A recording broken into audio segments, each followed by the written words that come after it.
Design thinking is a mindset. It's a way to solve problems with people. So you might have a particular challenge that you're trying to build a solution for.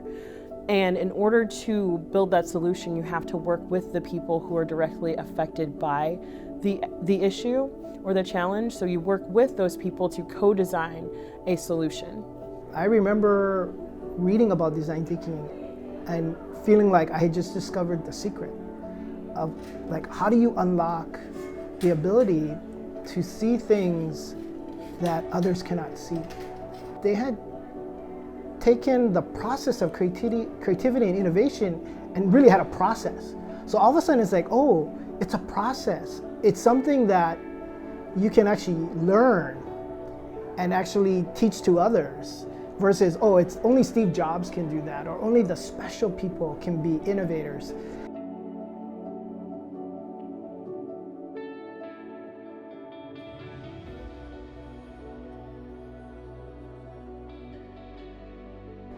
We're all creative. We're born that way. Design thinking is just a way to make sure we don't lose it. Unfortunately, over time, it just happens. The more we learn, the more we get educated, the more experience we have. Those things actually we lean on. And we kind of let go of that squishy stuff called creativity and innovation, right? I don't know about that, but I can definitely look up a theory, I can look up a formula, and that's solid, right? And so what happens over time is that's what we lean on, or the experiences we have over our careers, or the titles that we get. But then we let go of that muscle. We stop using that muscle called our creativity and intuition and all of that good stuff that we're born with. So design thinking is a way to keep that from dying. And so that's why it's like we want teachers to teach it, learn it, and then teach their kids and students so that when they go through all the whatever career they go through, they become engineers or scientists or whatever, that they always remember that that's a core element of what makes you human and what makes you especially special is that part. It's that part of you. It's like creativity. When I've seen schools train lots of educators in design thinking, or schools take on design thinking as a philosophical tool that they'll all use, it changes the fabric of the school culture. The school itself then approaches really hairy and audacious challenges with a sense of adventure and resiliency. We just talked to an educator who talked about their school being designed through design thinking and finding themselves now in a different place in their development. But because their founding was through a design thinking process, they're ready to reinvent themselves, and in fact, expecting to reinvent themselves through this process. A second reason that design thinking for teachers is really important at a classroom level is it's one of the key tools for students to drive their own learning. Design thinking done well is student driven. It's students not only addressing, finding solutions, but identifying the challenges.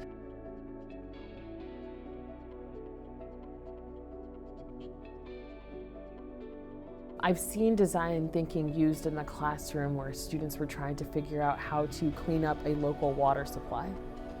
So students were actually building implements to try and extract, toxins from the water. There have been more lofty challenges, like we have to feed however many millions of people in the year 2050. How do we do it? But I think that some of the best design challenges are local. They're place-based, and they're those where you can partner with someone who is familiar with the challenge. At one school that I worked at, we had a major design challenge theme. So it might be a question like, how do we move products faster, farther, and more efficiently? And so one team might say, well, I'm going to work on how we can make traffic go faster on highways, or I'm going to work on how we get people through airport security faster. So they might take on different facets of the same major theme and figure out like how they want to define their challenge and slim it down to one particular manageable challenge.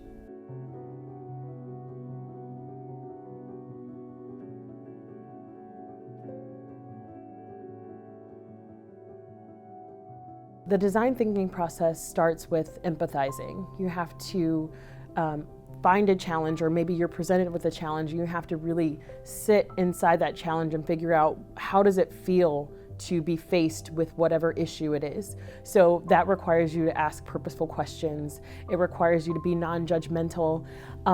It requires you to really think about what it's like to experience this challenge and how you might be able to help. So depending on the project, they might have a student read firsthand accounts of what it's like to experience a particular problem. Or they might take a student to a particular space where the student can see a challenge in action. So there are so many different entry points to the empathy space, just trying to figure out what it is like to experience this challenge, or what impact this challenge is having on a person or an environment.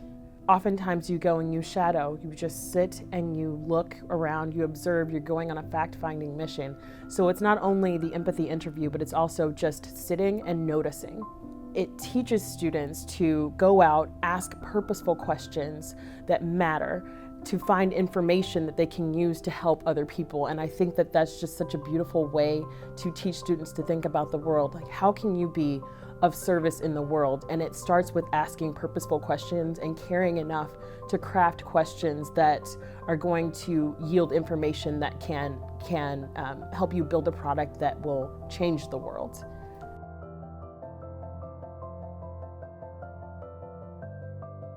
The next part of the process is to define the problem, which means you are figuring out who your users are. So you're defining who your users are. You're stripping down the problem to its main elements. You're figuring out what the constraints might be. You're figuring out what the major pain points are, and you're making decisions about what parts of the challenge you want to address, or how even you're going to frame the challenge. The way that I've seen it work is that typically students are grouped up, because thinking through problems together, you're trying to collaborate, and so that's part of the learning process. And so students are making decisions together, and they're using each other's perspectives to try and see all sides of the problem.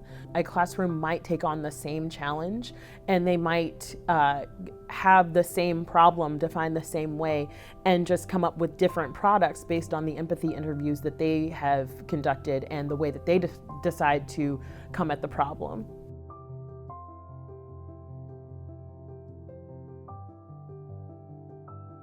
The next part of the process is for students to ideate. This is the time when they're throwing out their wild ideas, and wild in terms of this may not have been done before. And so this is the time where you have everyone just throw out all their ideas, and you engage in yes and thinking. And so you're not saying, oh gosh, no, that's not gonna work because, no, that's not gonna work because. This is the time where you become a little more disciplined in saying that we're gonna leave all options on the table, and we are going to consider all possibilities at first. And then we're gonna look at our constraints and figure out, like, okay, which of these do we wanna take off the table? Which of these do we think have wheels, have potential? And so there's a great deal of convergent and divergent thinking going on in that stage.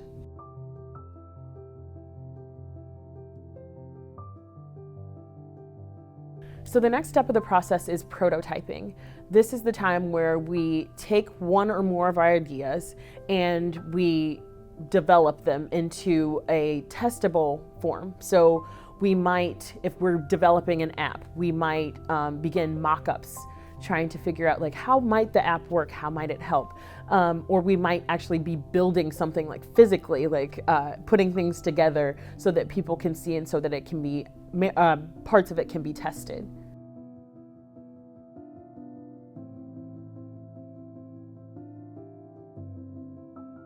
The major learning happens when students get feedback on their product and then iterate the product or service using that feedback, and then get more feedback on the product and iterate it again.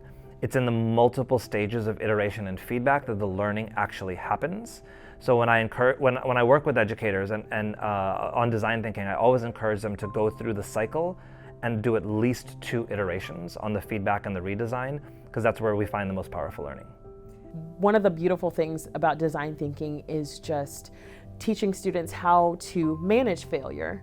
You are going to fail at something, or parts of your prototype may not work. And so the important thing is to iterate, figure out what's not going right, and fix it, and make it better for next time, and figure out what you can learn from that circumstance.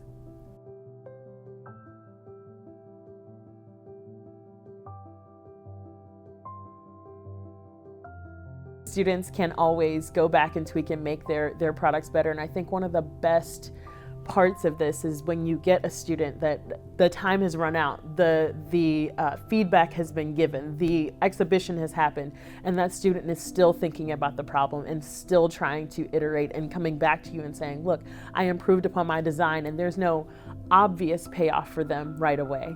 But that's when you know that you've had an impact in that way.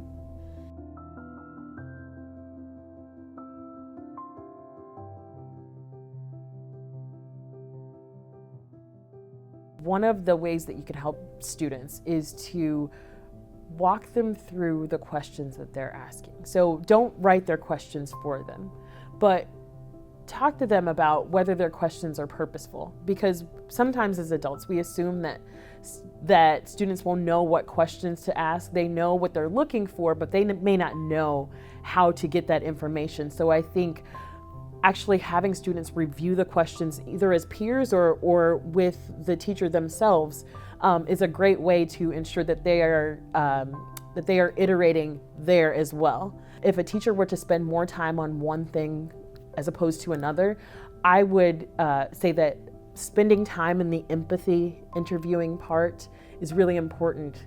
It teaches students to ask really important questions, which I think is one of the most important transferable skills that my students have gotten out of design thinking as a whole.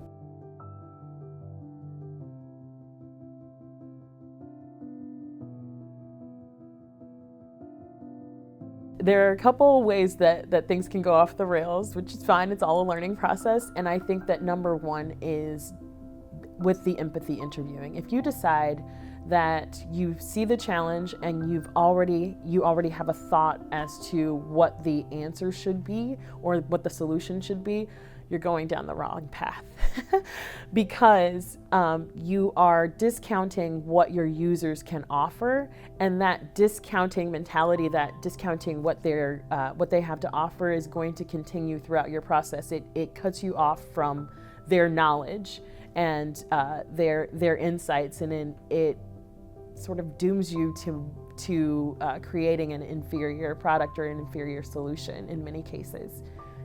Another way that it can go off the rails is going too far down that path. I always give students the example of the Homer car.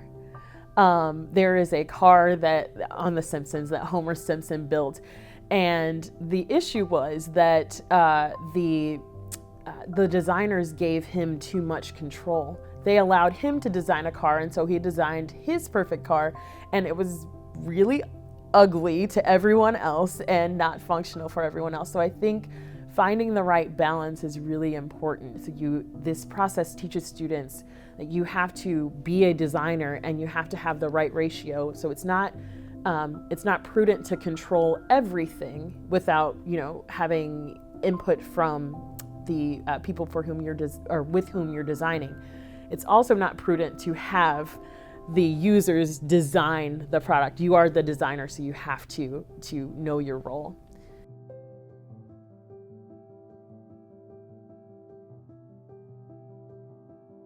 For those who've never done the process, right, they'll go, I got these really tough teachers, and I've got really we got the worst students. They're flunking school.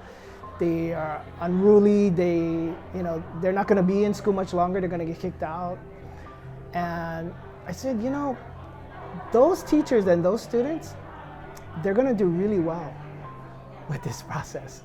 See, that process of wanting to be great and amazing and creative, it's actually built into us. We've just stuffed it down and stopped it from coming up. And all I'm doing is kind of reawakening that, right? Using the process to kind of reawaken that. And I think what makes it exciting is because when we do the process, you're actually outwardly focused. You're trying to design something for somebody else, not you. So the natural part of it is we're human, so we want to connect. Even though we're like, I'm just cranky old dude, I don't want to talk to anybody. But you know what? When they start doing this process, the cranky old dudes are not cranky old dudes or the cranky old ladies or the kids who are out of control. They're like massively creative, massively innovative. They're like blowing my mind all the time.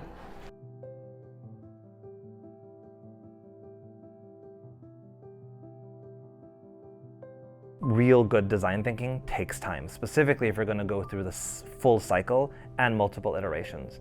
And I think it's really important to do that for the educator to get comfortable with design thinking and for students to actually grow in that mindset, a design thinking mindset, a solutionary mindset.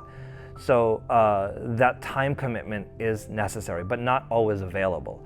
So one of the limitations of design thinking is feeling like we need to go through the whole cycle every time. Each of the steps of design thinking has protocols and strategies that can be used outside of the entire cycle. So for example, an empathy interview is a really powerful small nugget from design thinking that we can use at any point in a unit. It doesn't have to be part of a full design thinking cycle.